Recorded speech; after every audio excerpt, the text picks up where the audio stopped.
여러분들의 부동산 길라잡이 부동산 가이드 진행의 강주리입니다.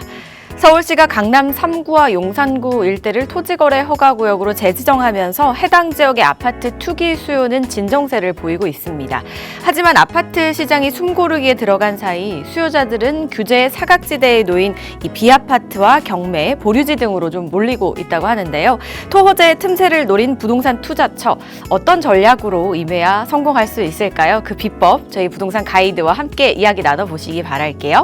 방송 보시다가 부동산 관련해서 궁금하시거나 고민 있으신 분들 전화 문자 활짝 열어놓고 여러분들 기다리고 있습니다. 02-2638-3962번, 서울전화 02-2638-3962번으로 전화 주시거나 또는 건당 100원의 유료 문자입니다. 샵 3989번으로 궁금하신 내용 지금부터 바로 보내주시기 바랄게요. 자, 그럼 부동산 가이드 오늘도 힘차게 출발하시죠.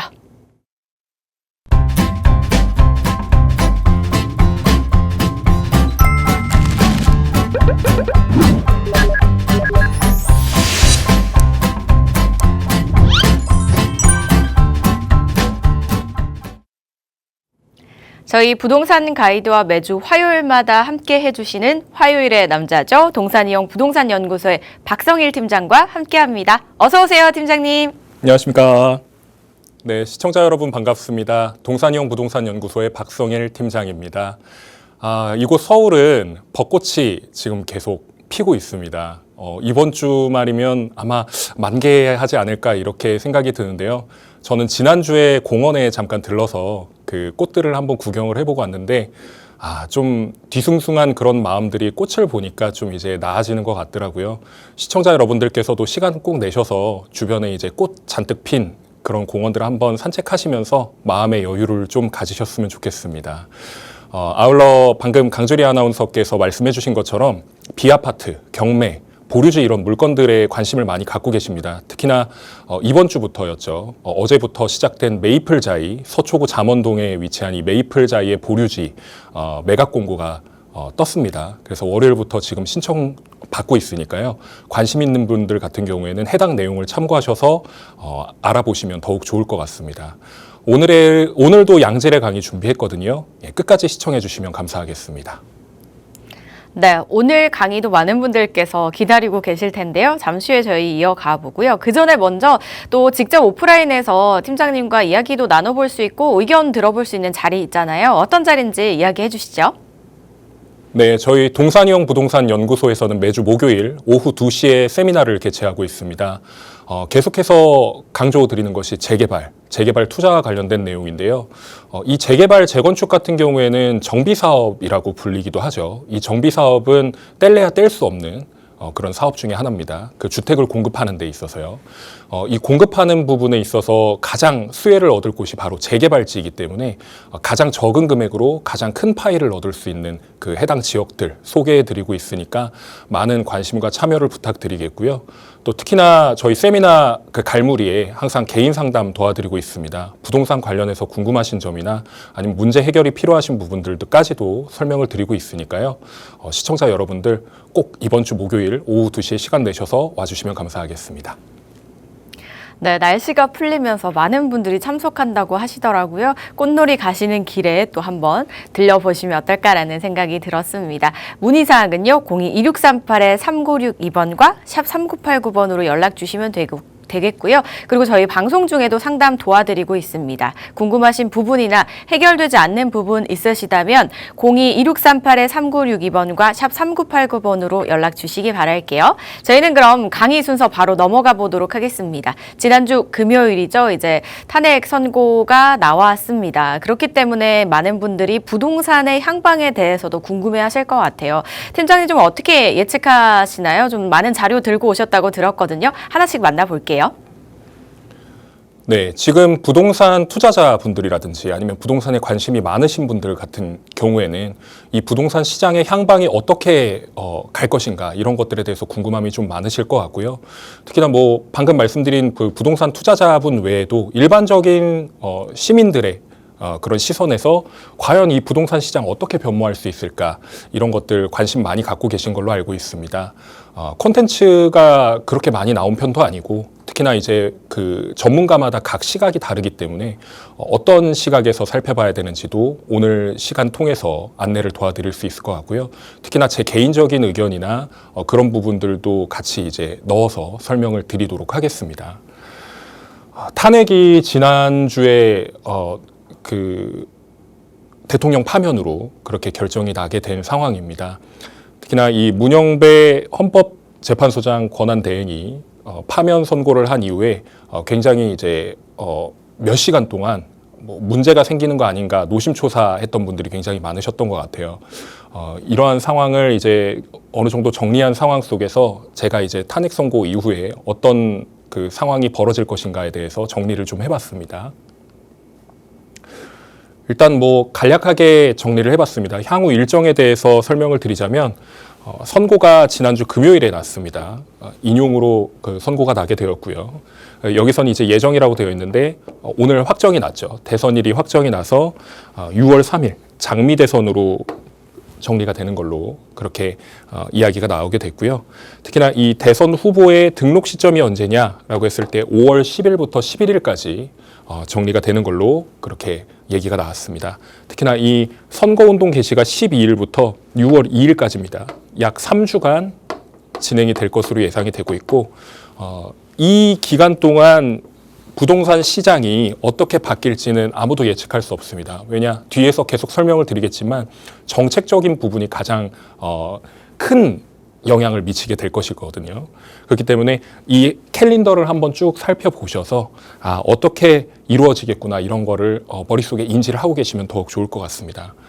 특히나 제가 이제 합성을 해놓은 것이 대통령이 결국에 교체되는 상황까지 와버리게 되었는데 20대 대통령이었던 윤석열 전 대통령이 이제 그 다음 주자가 누가 될 것이냐 이런 부분에 대해서도 좀 이제 누가 될 것인가 고민이 많으실 것 같은데 이 부분에 있어서도 정책적인 부분과 향후의 방향까지 충분히 고려해서 누가 될까 부동산에서는 누가 유리할 수 있을까 이런 것들을 한번 따져보시는 게 좋을 것 같아요. 항상 뭔가를 생각하고 복귀를 할 때 예전에는 어떻게 이 부동산 시장이 정리가 되었었을까 아니면은 어떻게 정리하려고 했을까 이런 것들을 좀 판단해 볼 필요가 있는데요. 윤석열 정부가 출범되기 이전에 그 선거에서 공약했던 내용들입니다. 이 선거 공약들을 한번 살펴보시면요. 기본적으로 주택 공급은 뭐 민주당이나 국민의힘이나 똑같았습니다. 일단 호수는 250만 호를 공급하는 것을 목표로 잡았고요. 5년간입니다. 그러니까 1년에 50만 채씩 총 5년간 250만 호로 공급하는 게 목적이었는데 윤석열 정부가 들어서게 되면은 민간의 공급 물량을 200만을 확보하겠다라는 게 목표였습니다. 반대로 민주당 같은 경우는 뒤에서 또 설명을 드리겠지만 100만 호의 공공주택 보급을 약속을 했었죠. 이 말인즉슨 시장에다가 주택 공급을 맡기겠다 하는 내용이었고요. 그리고 이 임대차 3법 같은 경우에는 뭐가 있었습니까? 전월세 신고제, 그리고 전월세 상한제, 그리고 계약갱신 청구권이라고 해서 이 전월세 신고제는 말 그대로 전월세를 임차하게 되면, 임대하게 되면 신고를 하게끔 되어 있습니다. 이 신고하는 내용, 그리고 상한제 같은 경우에는 상한액을 5%까지 최대 5%까지 하겠다라는 내용. 그리고 계약갱신 청구권은 다들 아시다시피 2+2입니다. 2년 살고 나서 내가 1회 연장하겠다라고 하면 무조건적으로 해줘야 되는 단 조건은 있습니다. 뭐 집주인이라든가 아니면은 집주인의 직계 좀비속이 들어오겠다라고 얘기를 하면 이거는 이제 예외가 될 수 있는데 아무튼 이 계약갱신 청구권까지 3법이라고 얘기를 했었죠. 이거를 개편이라고 얘기를 했지만 사실상 폐지하는 게 목표였습니다. 뒤에서 계속 설명을 드리겠습니다만. 그리고 이제 종부세라든지 재산세 이런 세금들과 관련된 부분들을 최대한 정리하려고 노력했고 특히나 이 주택 취득세율을 정리하는 것을 목표로 했었죠. 주택담보대출 비율 말 그대로 뭐 얼마까지 최대한 빌릴 수 있느냐 매매가의 70%까지 빌릴 수 있게끔 하는 걸 목표로 했었는데 이 부분도 어떻게 바뀌었는지 뒤에서 설명을 드릴 거고 그 밖에도 이제 뭐 첫 주택 구입자라든지 아니면 재건축이 이루어졌을 때 초과 이익에 대한 건 이런 건들이 이제 환수되지 않도록 하는 그런 것들 이런 것들을 목표로 했었습니다. 그래서 실제 정부가 생기고 나서 주요 추진했던 그런 정책들이 뭐였냐면 최근에는 이 임대차 입법과 관련된 걸 폐지하려고 했었죠. 이 3법에서 입법으로 바뀐 이유는 전월세 신고제가 이 신고제 같은 경우에는 계속 계도 기간으로 정리가 되어 있었고 올해 5월 31일까지는 계도 기간으로 정리가 되어 있습니다. 그래서 신고를 하지 않아도 문제를 삼지는 않는데 이게 6월 1일부터는 문제가 되는 것이죠. 그래서 이걸 제외하고 지금 전월세 상한제와 계약갱신 청구권 이걸 임대차 입법이라고 얘기를 하고 있는데 오히려 야당이라고 했던 민주당 같은 경우에는 무슨 얘기를 했느냐. 계약갱신 청구권을 최대 10년 또는 진보 성향의 그 정당에서 얘기가 나왔던 게 계약갱신을 무제한으로 해주겠다라는 내용까지 나왔다가 철퇴를 맞았죠. 그 여론의 철퇴를 맞고 잠시 소강 상태인 상황인 건데 이게 지금 반했던 법을 폐지하려고 했던 거를 못하게 된 상황이었습니다. 특히나 재건축 초과이익 환수라고 하면 결국에 재건축 사업이 진행됐을 때 8천만 원 이상의 이익이 났다. 그러니까 분담금을 내지 않고 환급금을 받을 경우를 얘기를 하는 겁니다. 8천만 원 이상인 경우에는 최대 50%까지. 그러니까 예를 들어서 내가 환급 금액이 4억이다라 그러면 2억을 세금으로 내야 되는 거예요. 이런 거를 이제 폐지하려고 했었는데 이것도 실패했었죠. 특히나 공시가격이라든지 뭐 이런 부분들 그리고 그린벨트도 해제하고 공급을 늘리겠다라고 정부에서 이야기를 했었는데 이 부분도 지금 보류가 된 상황입니다. 정비사업도 마찬가지죠. 노후계획도시 특별법을 통해서 정비사업하는 것을 추진을 하고 재건축 특례법 등을 적용받아가지고 이제 진행을 하려고 했는데 일종의 잠정 보류 같은 그런 것으로 지금 정리가 된 상황이고 뭐 GTX 개통 같은 경우에도 뭐 A, B, C 노선까지 얘기가 나오고 D, E, F까지도 얘기가 나왔으나 지금 이 D, E, F 같은 경우에는 시기상조다라는 얘기들이 나와 있고 특히나 이 GTX가 순차적으로 개통이 돼서 광역 체계를 어느 정도 정리를 하겠다라고 얘기를 한 상황이었는데 이것도 지금 뭐 사업성이라든지 뭐 기타 문제들 때문에 잠깐 이제 보류된 상황이고 특히나 A, B 같은 경우에는 해결이 될 테지만 C, D, E, F 노선 그 뒤의 노선들은 아직까지는 조금 이제 시간이 필요하다. 특히나 철도 지하화 같은 경우에도 사실 이걸 최대로 수혜를 받을 수 있는 건 서울 쪽이었어요. 근데 서울이 지금 보류된 상황입니다. 이게 계엄 사태와 더불어서 여러 문제들 때문에 잠시 보류된 상황인데 다른 지역들은 철도 지하화 발표됐었죠. 근데 서울만 지금 아직까지 되지 않았다. 이 상황이라 보실 수 있겠습니다.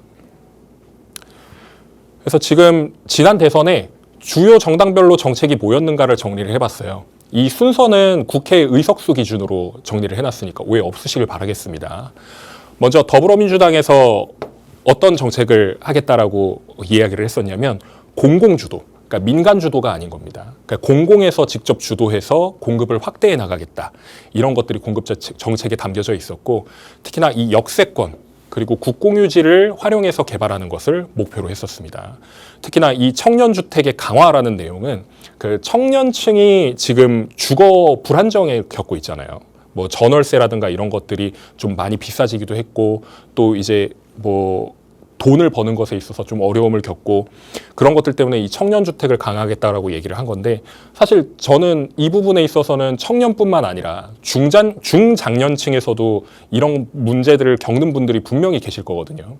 사회에서 소외되는 분들이 있는데 유독 청년층만 이제 강조한 거 아닌가 이런 생각을 좀 해봤는데 어쨌든 이 청년주택에 대한 부분도 좀 이제 공급을 계속하면서 좀 안정을 이루겠다 이런 것을 목표로 했었죠. 반대로 국민의힘 같은 경우에는 민간 사업 활성화를 목표로 했었습니다. 특히나 재건축 재개발 추진하는 쪽으로 강하게 밀어붙이려고 했었고 특히나 용적률의 상향, 인센티브 같은 것들을 좀 더 이제 보완해서 좀 더 올릴 수 있는 그런 정책들을 펼치려고 했었고요. 조세 정책, 세금에 관한 문제입니다. 세금에 관한 문제는 보유세라든지 다주택자 규제를 좀 더 강화시키겠다라는 게 민주당의 역할이었고 국민의힘 같은 경우에서는 보유세 완화하고 양도세 중과 이런 것들을 배제하면서 좀 더 이제 시장의 공급을 더 많이 할 수 있게끔, 그러니까 말 그대로 이제 민간에서 이제 알아서 할 수 있게끔 거래량을 실어주는 그런 쪽으로 정책을 추진하려고 했었죠. 임대차는 앞에서 말씀드린 것처럼 민주당은 강화, 그리고 반대로 국민의힘은 약화, 그러니까 좀 더 이제 보완 하는 쪽으로 가려고 했었고, 특히나 1기 신도시 같은 경우에는 공공이냐 민간이냐 이런 것들을 좀 따지게 됐었던 것이죠. 마지막으로 지역 균형 발전에 대한 부분은 결국 말 그대로 균형 발전에 대한 문제입니다. 그러니까 수도권에 특정 편향되어 있는, 심화되어 있는 그런 그 주택 공급과 그리고 가격 등을 좀 더 이제 보완하기 위해서, 그러니까 가격이 지금 너무 파죽지세로 치솟아 올랐잖아요. 이런 것들을 이제 분산시키기 위해서 민주당 같은 경우에는 지방 중소도시의 공급과 공공택지 개발 등을 목표로 했고, 균형 발전에 관한 얘기입니다. 그리고 국민의힘 같은 경우에는 수도권과 핵심 입지를 먼저 공급을 충분하게 이루어낸 다음에 그 다음에 균형 발전을 하는 식으로, 그러니까 현 상태 유지하는 쪽에서 수도권과 서울 지역 이런 쪽으로 이제 먼저 정비를 끝내야 된다, 이런 스탠스를 취했었습니다. 이번에 21대 대선 같은 경우에도 압도적으로 지금 그 지지율이 높다고 이야기를 할 수 있는 게 그 이재명 당대표죠. 이재명 당대표가 지난 대선 때 공약을 했던 내용을 세부적으로 정리를 해봤습니다. 여기 250만 호 공급은 똑같은데 아까 말씀드린 것처럼 100만 호는 기본주택이라는 이름을 달아서 사회적 약자들에게 배정하는 것을 목표로 했었고요. 특히나 이 장기 임대 공공주택, 이 장기로 공공주택을 그 제공을 함으로써 여기서 이제 주거 안정화를 이룩한 사람들이 향후에 안정적인 삶을 영위할 수 있도록 그렇게 이제 비율을 높여가지고 공공의 이름으로 거주권을 안정을 이룩하겠다 이렇게 얘기했던 것이고, 특히나 이 국토보유세, 그러니까 땅 가지고 있는 사람들에게 세금을 걷어서 그 비율을 90%의 나머지 하위 계층으로 나눠주겠다라는 이야기가 담겨 있었습니다. 그리고 뭐 공직자 뭐 부동산 취득 심사라든지 뭐 분양가 상한제 이런 부분들은 그러니까 사회적으로 문제가 된다라고 얘기를 하는 부분들, 이런 부분들을 하겠다라고 얘기를 했었고, 특히나 이 분양 원가 공개 같은 경우에는 경기도지사 시절 때도 이 분양 원가를 실제로 공개를 한 적이 있습니다. 이 부분에 있어서 이 분양 원가를 공개하는 게 옳은 일이냐, 옳지 않은 일이냐 이런 것들이 갑론을 박이 있었습니다. 결국엔 핵심은 부동산 불로소득이라고 합니다. 부동산 불로소득. 그러니까 부동산에서 얻은 이익들을 이야기를 하는 건데, 이 이익들을 차단하겠다라는 거죠. 그러니까 투기 세력들이 거기서 부동산 이익을 얻은 것들은 원칙적으로 그 이익을 반환해야 된다, 사회에. 뭐 이런 이야기를 하고 있는 것이고, 특히나 무주택 서민과 청년에게는 내 집 마련의 기회를 주는 그 보편적인 부분들, 그런 부분들을 강조를 했고, 여기서 이제 주목해봐야 될 게 공공주도, 그러니까 민간이 아닌 공공이 주도해야 이 문제를 해결할 수 있다. 그리고 형평성을 중시하고 그러니까 투기하는 것에 억제하는 것을 목표를 두겠다, 이렇게 얘기를 했었습니다. 다음 대선 때, 그러니까 이번 대선이죠. 이번 대선 때 그 국민의힘에서는 어느 인원이 누가 이제 대선 후보로 나올지 아직 예측 불허입니다. 예측 불허인 상황이어서 실루엣을 이렇게 만들어 드렸는데, 결국에는 저번 대선과 비슷한 상황으로 이어질 것 같아요. 그러니까 250만 호 공급, 이게 숫자가 지금 이제 결정된 게 아닙니다. 그러니까 지난 대선 때 250만 호였는데 이게 과연 얼마나 드라마틱하게 바뀔 것이냐, 아니면 예전에 대선 때 목표했던 그 250만 호 공급을 유지할 것이냐, 이런 것들이 목표가 되어 있고, 한 가지 설명을 드리자면 250만 호보다 더 높일 수도 있어요. 왜냐하면 지금 공급이 수도권과 서울 이쪽 지역에는 공급이 많이 부족한 상태고, 지방 같은 경우에는 그래도 아직 미분양이 해소가 되지 않았기 때문에 적절한 공급량을 맞춰서 계속해서 주택 가격을 유지를 해야 되는데, 이 채수가 얼마만큼 될 것인지도 우리가 좀 계속 면밀히 따져봐야 되는 부분입니다. 그래서 지금 국민의힘 같은 경우에는 민간 재건축 재개발의 규제 완화를 통해서 공급을 대폭 늘리겠다, 민간 주도 중심으로 이렇게 얘기를 했던 것이고요. 앞으로도 이제 이런 정책들을 계속 얘기를 할 겁니다. 특히나 1주택, 주택을 하나 가지고 있는 사람들한테는 세금 부담을 그렇게 많이 지지 않게끔 최대한 보완해 주겠다, 이런 내용들이 있었고, 특히나 이게 포인트였습니다. 다주택자들이 팔았을 때 양도소득세로 내는 그 세금들을 최대한 감면시켜 주겠다라는 내용이었는데, 이 목적이 뭐였냐면, 그러니까 시장에는 지금 많은 주택들이 나온 것처럼 보이지만 그렇게 주택이 많이 나와 있지는 않습니다. 근데 이러한 그 양도소득세 감면을 통해서 결국엔 파는 사람들에게 세금 혜택을 부여하고, 반대로 시장에는 많은 물건들을 공급을 시켜서 서로 가격 경쟁이 이루어질 수 있도록, 그러니까 예를 들면 뭐 10억에 거래되는 걸 이제 매매를 하려고 올려놨던 사람들이 이거 감면을 해주겠다라고 얘기를 하면은 뭐 빠르게 처분하기 위해서 뭐 9억 9천, 뭐 9억 8천 이런 식으로 순차적으로 내릴 거거든요. 그러면 이게 일시적 감면이기 때문에 이 시기 동안에 이 시기 안에 판매를 한다라 그러면은 그 감면을 받을 수 있는 거니까 그 시기 안에 팔려고 가격을 점점 내릴 것이다. 이렇게 얘기를 할 수가 있는 것이죠. 이런 것들을 위해서 이 정책을 펼치려고 했던 것이고, 특히나 이 대출 규제의 완화 같은 경우에도 대출 규제를 강화하면 오히려 가격이 뛸 수도 있습니다. 그러니까 울타리 안에 가둬놓는 거거든요. 이런 상황에서 상급지와 하급지의 가격 격차가 더 벌어질 수 있는데 이걸 완화함으로써 좀 더 시장 우호적인 정책을 펼치겠다. 이런 것들이 있었고, 특히나 이 LTV라고 하는 주택담보 비율이라고 말씀드렸죠. 신혼부부하고 청년 층에게는 자립을 할 수 있는, 그러니까 너네가 대출을 껴서 사는 것에 있어서 비율을 좀 더 높여서 대출을 활용한 내 집 마련 원활하게 해주겠다. 이런 것들이 포인트였습니다. 그래서 방금 말씀드렸던 것처럼 결국에 시장 원리에 맡기자라는 그 자유시장 경제, 자유시장 경제 정책이었던 것이고, 그러니까 규제가 너무 많았다. 그러니까 규제로 묶여 있는 부동산 시장을 좀 풀 필요가 있다. 이런 것들을 목표로 했었는데 아마 이번 대선에서도 대선 후보가 누가 될지는 모르겠지만 이 부분을 강조하지 않을까 이렇게 예상을 하고 있습니다. 그러니까 민간 중심의 개발을 목표로 하고 있는 정당이다 이렇게 보시면 되겠어요. 뭐 우리나라는 양당제 중심이다 보니까 아무래도 이제 소정당, 그러니까 중소정당 같은 경우에는 좀 이제 힘쓰기가 어려움이 있는데, 만약에 이 두 정당 중에서 하나가 대통령이 나온다 그러면 어떤 상황이 벌어질 것이냐를 정리를 해봤습니다. 먼저 민주당에서 만약에 대통령이 선출이 된다라고 하면은 현 시점에서 국회 의석수가 170석이에요. 과반을 넘는다라는 얘기입니다. 총 300명이죠.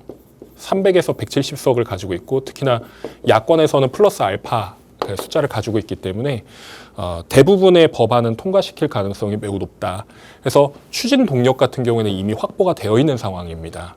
그리고 두 번째로는 좀 이게 단점이 될 수는 있는데, 그러니까 입법기관이잖아요. 그 국회가 입법기관이기 때문에 그러니까 입법 독주라는 표현을 쓰긴 했지만 말 그대로 입법을 했는데 다 통과를 시켜줄 수 있는 그런 힘이 있다면 이걸 저지할 방법이 없습니다. 그러니까 국민이 지금 저지할 방법이 그렇게 많지 않다라는 거. 물론 여론 형성을 통해서 이거는 좀 옳고 그렇다 이런 것들을 할 수 있겠지만 순식간에 법안이 통과될 가능성이 높기 때문에 이런 부분들이 좀 문제가 될 수 있겠다라는 게 포인트인 것 같고요. 반대로 이제 국민의힘이 대통령을 당선시키게 된다 그러면 이 전 정부에서 부동산 정책했던 행위들을 계속해서 연속적으로 가져갈 수 있다라는 장점은 있습니다. 다만 국회의원 의석수가 굉장히 부족하죠. 110석이 좀 안 되는 걸로 알고 있습니다. 이 부족한 의석수를 가지고 입법 활동을 할 수가 없어요. 그러니까 민주당의 그 협력을 받아야 되기 때문에 이런 부분들이 좀 문제가 될 수 있고, 특히나 예산 같은 부분에 있어서도 문제되는 부분들이 많기 때문에 법안을 통과 안 시켜주면은 예산을 확보할 수가 없죠. 이런 부분들 때문에 동력 확보가 될 수 없다. 지금 이런 상황에 처해져 있다. 이렇게 보시면 되겠습니다. 청년층을 계속해서 강조를 드리는데, 사실 청년층뿐만 아니라 많은 사람들이 전월세를 거주를 하고 계세요. 물론 뭐 특수한 케이스에 있어서 전월세를 거주하시면서 자기의 집을 가지고 계신 분들도 있겠지만, 기본적으로 우리나라에서 내 집 마련을 한 세대가 생각보다 그렇게 많지 않습니다.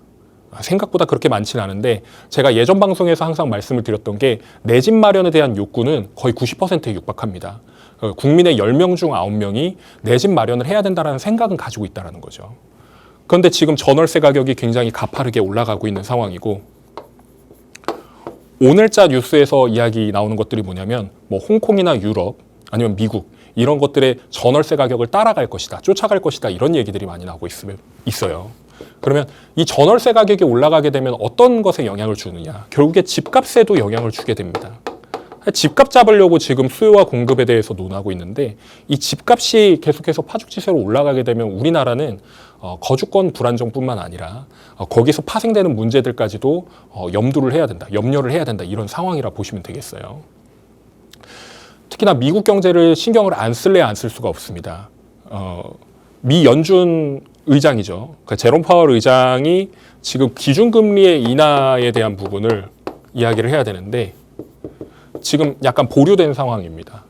근데 우리나라 같은 경우에는 지금 기준금리를 연내 2회에서 3회 인하하겠다라는 내용이 담겨져 있는데 지금 미국의 금리가 굉장히 높거든요. 우리나라하고 편차가 지금 꽤 있습니다.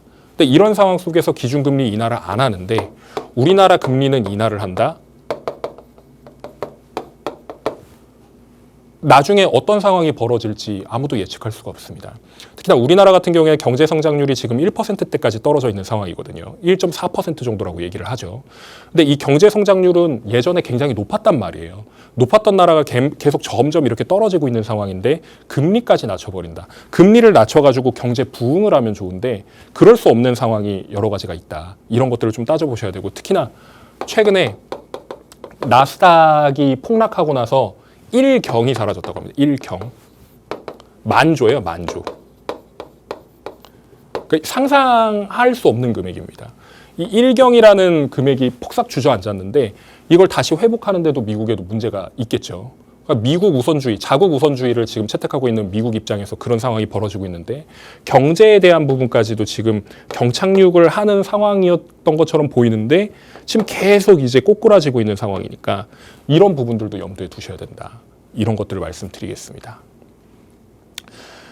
특히나 제가 여러 방송에서 계속 말씀을 드리고 있지만 이 건설공사비 지수 지금 기준점은 2020년도로 통합이 돼서 2024년까지 나왔습니다. 근데 제가 옛날 자료 가지고 오는 이유가 뭐냐면 지난 자료들까지 종합해서 보셔야 되기 때문에 부득이하게 이렇게 가져왔다고 말씀드릴 수가 있는데 이 2015년도 기준으로 지금 이거 100인 기준점이 100인 자료예요.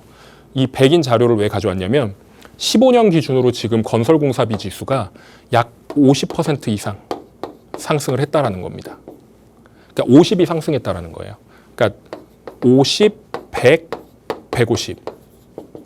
그러니까 1.5배 상승한 거고 여기서도 1.5배 상승했는데 2001년부터 따져본다 그러면 여기까지 지금 거의 3배가 오른 겁니다. 3배. 공사비가요. 그래서 뒤에서 또 설명을 드리자면 이 표준건축비는 말 그대로 평당 공사비를 의미하기도 합니다. 물론 이 건축비가 제곱미터 단위로 나오거든요. 이거를 3.3으로 곱해버리면 평당 공사비로 나오는 거죠. 이 평당 공사비가 지금 24년 기준으로 765만 원이에요. 근데 서울의 주요 재건축 재개발 단지에서는 평당 공사비가 얼마를 얘기를 하고 있는지 아십니까? 보통 1,000만 원 단위를 얘기를 합니다. 이제는. 계속해서 공사비가 올라가고 있는데 여러분들께 역질문을 해볼게요. 공사비가 이렇게 계속 올라가고 있는데 떨어질까요? 라고 여쭤본다면 아니라고 이야기를 하신 분들이 대부분일 거예요. 이거 떨어지지 않습니다. 왜? 계속해서 올랐거든요.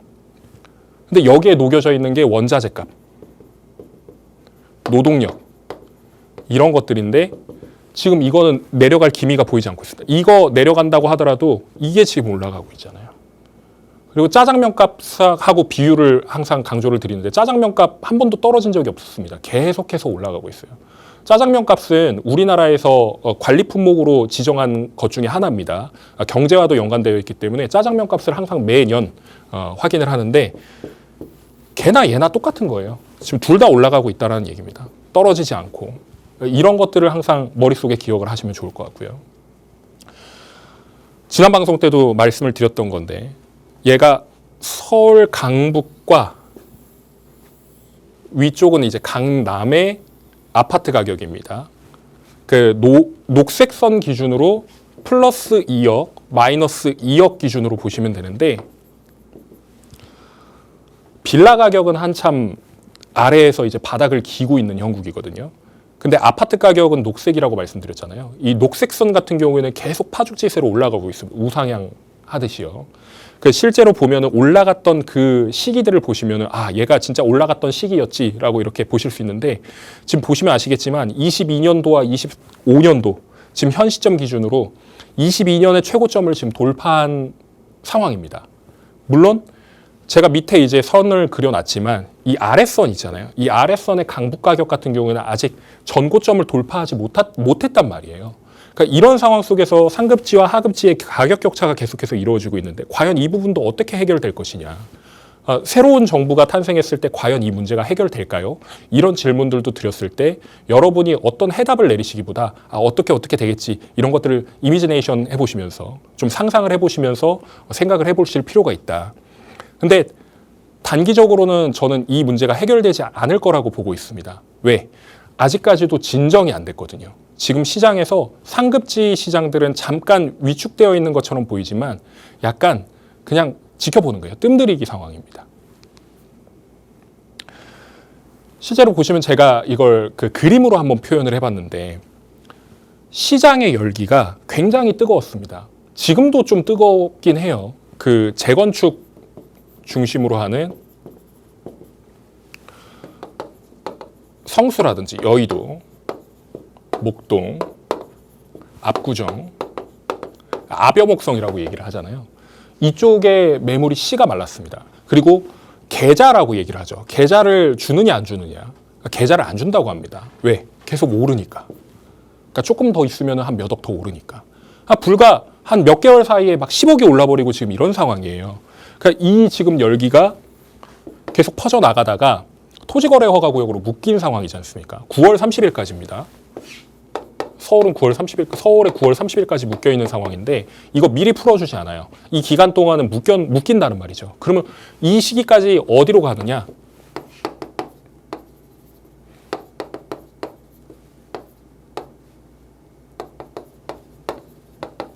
잘 보이실지는 모르겠는데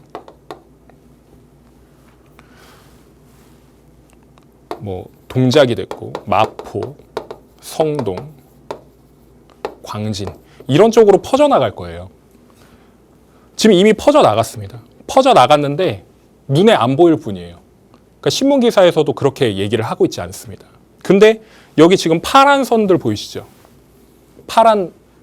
파란색으로 칠해져 있는 부분들. 뭐 노도강이라든지 아니면 뭐 금강구라든지 여기는 좀 이제 덜 칠해져 있긴 하지만 이런 데들은 아직까지도 지금 못 태어나오고 있다. 어려운 상황을. 근데 얘네가 오를 가능성이 높을까요? 얘네 중간에 있는 게 높을까요? 아니면 오르는 애들이 오를까요? 이렇게 여쭤본다면 얘네는 얼마 오르지 않아도 오름폭이 적어도 얘네가 2배 오르는 것보다 훨씬 많이 오릅니다. 지금 이런 상황이다. 이거를 항상 염두하고 부동산 시장을 보셔야 된다. 이렇게 말씀드리고 특히나 제가 항상 강조드리는 거 있죠. 서울을 자꾸 보시라는 이유가 서울이 진정이 되든 아니면 과열이 되든 그 시장을 보고 우리가 지방을 봐야 되는 거예요. 지방도 지금 광역시, 5대 광역시 뭐 얘기 나오고 있지만 그 광역시 기준으로 해가지고 지금 해소가 되고 있는 곳들도 있습니다. 예를 들면 대구라든지 아니면 뭐 부산이라든지 부산은 아직 미분양 조금 남아있다고 하는데 계속해서 조금씩 올라오고 있어요. 특히나 세종 아파트, 세종 같은 경우에는 지금 얘기가 많이 나오고 있죠. 뭐 행정수도를 완전하게 이전을 한다라 그래서 그게 만약에 이루어진다 그러면 세종도 다시 뜰 수 있겠다. 이런 얘기들인 거고요. 그래서 대선 전후로 우리가 좀 주목을 해봐야 되는 게 이런 것들입니다. 그리고 주택정책. 어디에? 그리고 얼마나? 이런 것들을 따져보셔야 되는 거고요. 교통정책은 뭐 어떻게? 무엇을? 이런 것들을 따져보셔야 되고 세금 정책에 관해서는 왜 그렇게 해야 되는지 이런 것들을 좀 따져보셔야 된다. 이렇게 말씀을 드릴 수가 있겠습니다. 그래서 우리가 계속해서 주목을 해야 될 것이 주요 후보들입니다. 지금 민주당이든 뭐 국민의힘이든 양당에서 얘기 나오는 그 주요 후보들의 대선 공약이 무엇이냐. 특히나 부동산이죠. 부동산. 아까 말씀드렸던 이 주택정책 그리고 교통정책, 세금정책 관련된 내용들입니다. 이런 것들이 각 후보별로 어떻게 정리가 되어 있는지가 핵심 요소고요. 이거를 좀 면밀하게 따져보셔야 됩니다. 이거 해주겠습니다. 저거 해주겠습니다. 예전에는 막 뭐 이것저것 다 하겠다라고 얘기를 했는데 이게 사회적인 문제가 됐잖아요. 그렇기 때문에 정당에서도 꼭 필요한 부분들을 먼저 얘기를 하고 그 다음에 부가적으로 나오는 것들, 그러니까 표를 얻을 수 있는 표심 획득을 목표로 하는 그런 공약들이 있을 거란 말이에요. 과연 이루어질까? 이런 것들을 좀 한번 살펴보셔야 되는 부분이고 특히나 교통에 대한 부분들 같은 경우에 지금 엎어진 그런 현장들이 많습니다. 그 엎어진 현장들을 내가 다시 회복하겠다 이러면은 그 지역 안에 있는 사람들이 다 몰표를 줄 수밖에 없는 거거든요. 이런 부분들을 따져보셨을 때 대선 공약이 과연 무엇인가 이런 것을 살펴보셔야 됐고 특히나 이 상급지, 중상급지 거래량 가격 꼭 계속 체크해 보셔라라고 말씀드리는 이유가 얘네가 계속 가파르게 올라가잖아요. 계속 올라가게 되면 얘네만 올라가지 않습니다. 뒤따라 갈 거예요. 그러니까 왜냐하면 얘네 이제 못 가잖아요. 못 들어가지 않습니까? 상급지, 중상급지 못 들어가면 대체제를 찾기 마련이에요. 그 대체제들도 오를 수밖에 없는 구조가 돼버리고 맙니다. 특히나 서울과 수도권 항상 강조드리죠. 서울, 수도권 계속해서 오를 가능성이 있다. 그래서 이거 항상 꼭 체크하셔라 말씀을 드리겠고, 특히나 금리 인하 여부.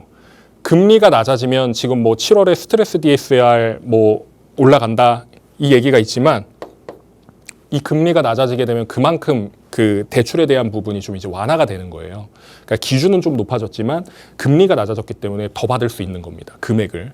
이런 부분들 때문에 집값이 올라갈 수 있는 그런 상황이 생길 수가 있다는 얘기고, 특히나 이 부동산 PF 문제 아직까지도 해결이 되지 않았습니다. 몇 년이 지났는데도 해결되지 않고 있어요. 이 부분이 해소가 되는지에 대한 여부. 이게 해소가 되어야 주택 공급이 원활하게 이루어질 수 있다. 이렇게 말씀드릴 수가 있겠고, 마지막으로 주택 공급량에 대한 부분이 가장 큽니다. 지금 2026년, 27년, 28년 공급량이 거의 씨가 말랐다라고 얘기를 할 정도로 확 죽었습니다. 거의 4분의 1 정도 수준까지 떨어졌는데, 공급 그 경제 원리에서 보면 수요와 공급을 따져봤을 때 수요가 공급보다 더 많으면 어떻게 해죠? 가격이 올라갈 수밖에 없습니다. 예를 들면 귤 3개가 있는데 귤을 먹고 싶은 사람이 300명이에요. 그러면 100명 중에 하나만 먹을 수 있다는 얘기입니다. 그런 상황이 되면 귤값이 어떻게 될까요? 자본주의 시장에서는 그 귤값이 올라갈 수밖에 없다는 거죠. 나는 귤을 너무 먹고 싶은 사람이 300명이야. 근데 3개밖에 없어.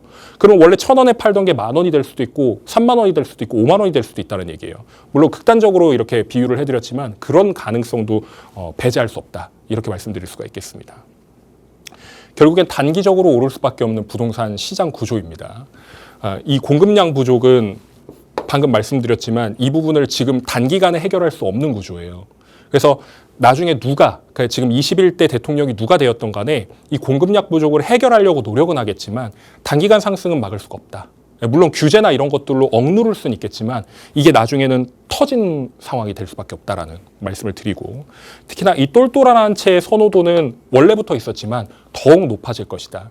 지금 잠실 사시는 분들, 목동 사시는 분들, 뭐 그리고 그 밖에 뭐 동작이라든가 아니면 그런 데에 사시는 분들이, 강동 사시는 분들 나중에 강남 가고 싶어 하실 거거든요. 지금도 강남 가고 싶어 하시는데 거기 들어가신 것 뿐이에요.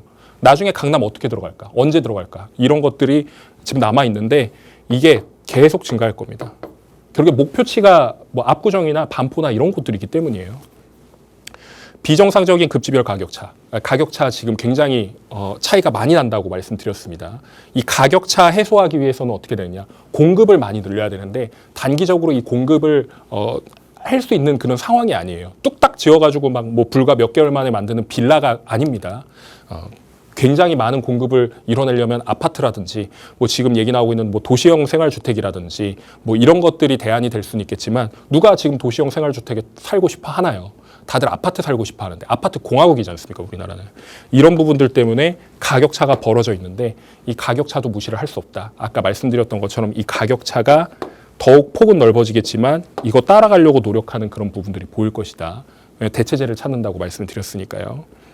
그리고 전월세 가격 상승하면 세입자들 입장에서는 너무 비싸졌으니까 이 돈 주고 차라리 살 바에는 그냥 매매를 해서 이거를 이자 부담을 하는 걸 차라리 하는 게 낫겠어라고 생각하시는 분들이 매매 수요로 전환이 될 수 있어서 이 매매 심리에 대한 자극도 무시할 수 없다. 이렇게 볼 수 있겠습니다.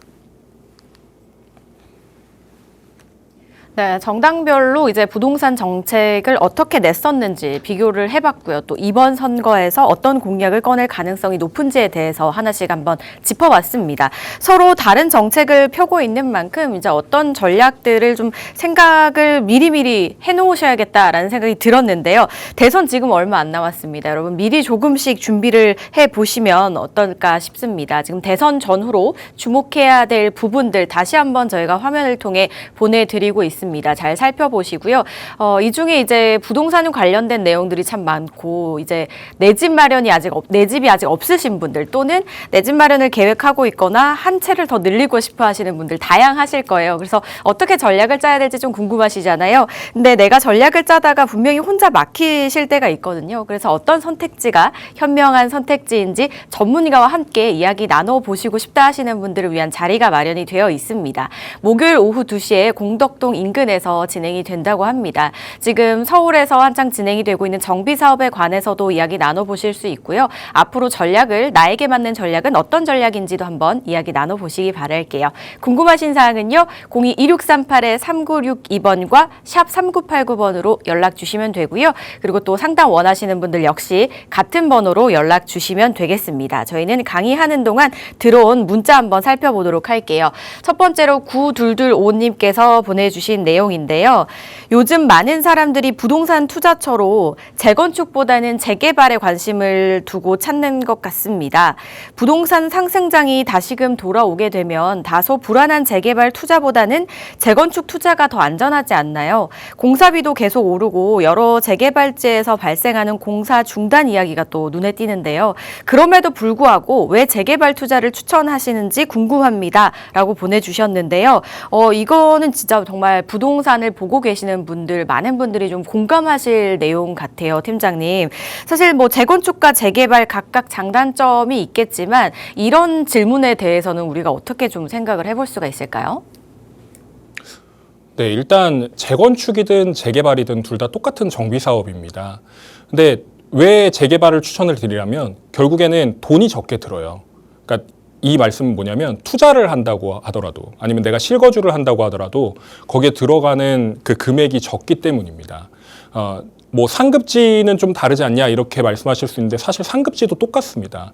아파트와 빌라 가격이 굉장히 차이가 많이 나거든요.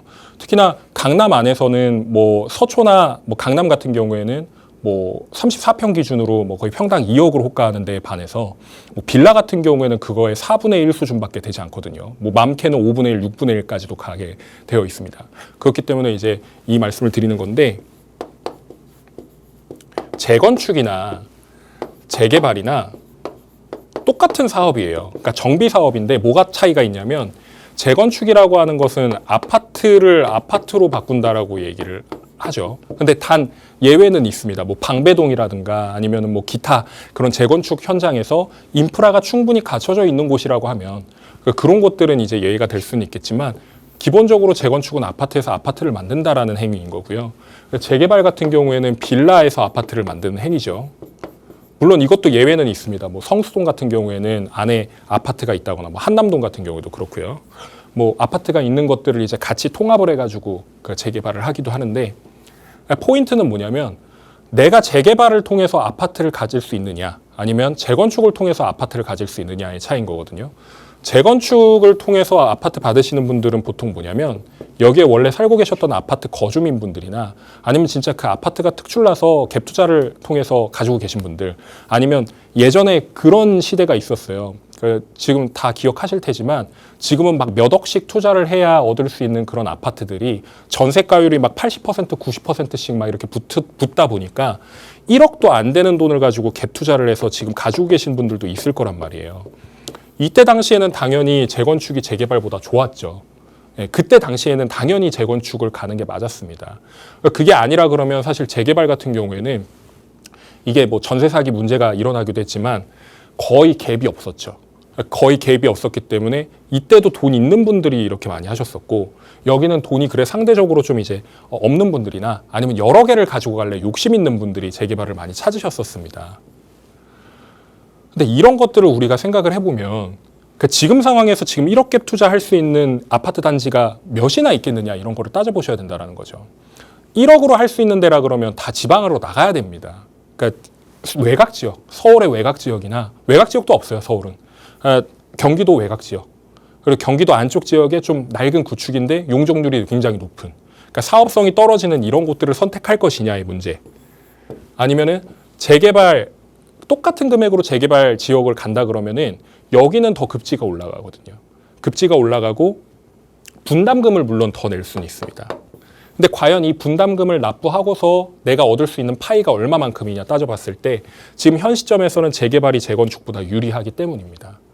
이런 것들을 살펴봤을 때 우리가 과연 재건축만 고집할 필요가 있겠느냐 이런 부분들을 생각해 보시면 좋겠다는 생각이 들고 저는 재건축, 재개발 둘 다 좋다고 생각하지만 지금 현 시점에서 우리가 지금 찾을 수 있는 건 재개발 현장지가 훨씬 유리해요. 재건축보다는. 그리고 지금 상황에서 재개발에 좀 더 힘을 실어준 것들이 있습니다. 재개발 사업 같은 경우에 뭐 신속통합기획이라든지 모아타운 이런 것들을 좀 만들어냈잖아요. 서울 같은 경우에는 이런 것들을 법뿐만 아니라 조례까지도 개정해가면서 그렇게 공급을 하겠다. 이런 것은 결국에 이 의지가 강하다. 여기가 더 강하다라는 걸 의미를 합니다. 그리고 제가 항상 말씀드리는 게 서울 안에 그 저층 주거지가 굉장히 많단 말이에요. 거의 경기도 시흥급으로 많습니다. 시흥시의 면적과 동일해요. 그런 저층 주거지들을 개발해야 되는데 지금 개발하지 못하고 남아있는 것들이 굉장히 많습니다. 특히나 지금 시청자분들 중에서도 재개발지에 거주하시는 분들이 굉장히 많고 투자하신 분들도 많을 거예요. 그러면 그분들의 궁금점은 그런 거겠죠. 아, 여기가 과연 개발이 될까? 개발은 다 됩니다. 뉴타운이 지지부진 20년 동안 끌려가면서도 완성이 되는 걸 보셨잖아요. 단지 내가 살아있는 동안에 아니면 내가 여기서 거주하면서 자녀들이 엄청나게 크기 전에 이루어질 수 있을까? 이런 부분들에 있어서 과연 여기가 될 것인가 안 될 것인가 이런 것들을 따져보셔야 되는 거지. 뭐 공사 중단 아까도 말씀하셨지만 공사 중단이라고 하는 거는 재건축이나 재개발이나 누구나 어느 현장에서도 발생할 수 있는 문제고요. 특히나 사업성이 떨어지는 현장에서는 더더욱 그렇습니다. 이 공사 중단이라고 하는 거는 결국엔 대표적인 문제가 뭔가요? 공사비 협상이 제대로 이루어지지 않아서거든요. 이 공사비 내줄 수 있는 현장, 지역이면은 이 공사 중단 문제가 금방 끝나거든요. 근데 일례로 공사 중단 됐었는데 좀 지지부진하게 끌렸던 현장들을 살펴보시면은 결국엔 고집과 아집, 그리고 공사비를 납부할 수 있는 능력이 되는가 안 되는가 이런 거에 따라서 공사 중단의 여부도 갈림길에서 이렇게 공사 계속 합시다. 아닙니다. 공사 이거 하면 안 됩니다. 이렇게 갈리는 거거든요. 민도의 차이기도 있어요. 민도의 차이. 그래서 재개발 항상 강조드리면서 재건축이랑 재개발이랑 어차피 똑같은 사업이니까 돈 적게 들어가시는 걸로 들어가셔라. 어쨌든 시간에 투자하는 건 다 똑같다. 시간에 투자하는 건 재건축이나 재개발이나 흡사합니다. 거의 시간이 비슷해요. 오히려 재건축이 더 많이 걸리는 경우도 있습니다. 이런 부분들을 따져보셨을 때 재개발에 좀 더 집중하시는 편이 좋겠고 지금 그런 얘기는 나오고 있어요. 정권이 바뀌면 재건축이나 재개발이 완전 무산이 될 수도 있다. 그러니까 사업을 진행을 안 할 수도 있다. 올스톱이 될 것이다. 이런 얘기들이 있는데 기본적으로 지금 사업 현장 진행되고 있는 곳들은 사업을 계속 유지를 할 겁니다. 관할 관청에서 이 인가를 내주지 않게 되면은 행정소송 들어오고 그 안에 있는 조합원들이 가만히 있지를 않을 거예요. 뿐만 아니라 지금 탑다운 방식이라고 하는 그 관할 관청에서 이제 내려주는 그런 상황이 아니라 이제는 바텀업 방식, 그러니까 주민 제한 방식으로 지금 재개발지라든지 아니면 재건축지라든지 이런 것들을 동의서를 진구를 미리 받아가지고 사업을 진행을 하고 있기 때문에 그런 부분들을 생각해 봤을 때 과연 어디를 선택해야 되냐? 저는 당연히 무조건 상급지라고 봅니다. 물려도 상급지가 나아요. 물려도 상급지가 낫고 그리고 재개발을 투자하실 때 항상 염두에 두셔야 되는 게 거기에 과연 뭐 주택은 얼마나 있고 뭐 가격은 얼마나 되고 싼 걸 찾지 마시라는 거예요.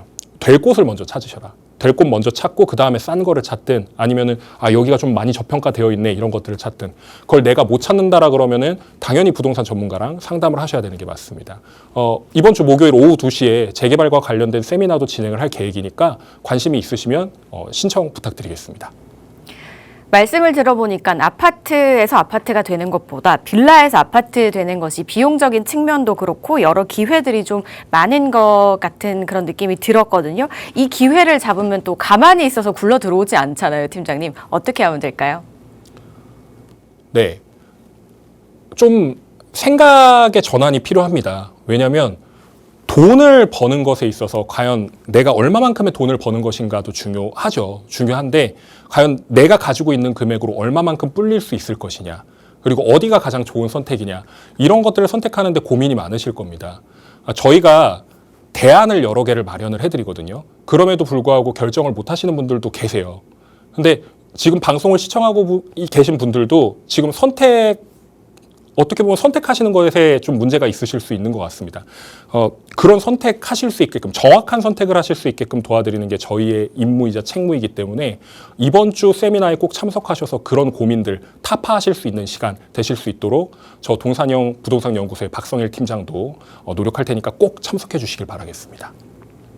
네, 문의사항은 02-2638-3962번과 샵 3989번으로 많이 연락 주시기 바랄게요. 저희 방송에서 제공하는 정보는 투자 판단에 대한 조언일 뿐 해당 부동산의 가치, 상승과 하락을 보장하지 않는다는 점 기억해 주시기 바랍니다. 여기서 인사드릴게요. 시청해 주신 여러분 고맙습니다.